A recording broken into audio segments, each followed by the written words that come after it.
Hey everyone, it's Federal Friday. Another tip this week to help those of you who are impacted by the layoffs and transitioning from the public to the private sector. I'm Lorraine Rise. So, really quick, let's talk about that federal job title of yours. It may not translate into the private sector.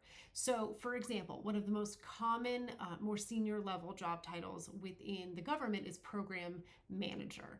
That may or may not really translate. Chances are good that you might be more of a director or an operations manager. So you might need to do some tweaking on your resume in order to clarify that, because it's really important that we know what you do when we look at your resume. All right. Another common phrase that I see a lot, or a job title, is officer.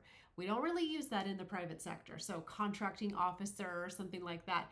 Instead of officer, I want you to use maybe manager if you did manage people, or maybe specialist if you were more of an individual contributor. Okay. Same thing with, a management analyst, something like that. Those some of the job titles in the government are vague. So specificity is going to have to be really, really important. All right. So think about rewriting that contracting officer, that program manager, that management analyst. You can also use AI and a lot of websites out there to help you with that translation, kind of asking, here's what I do.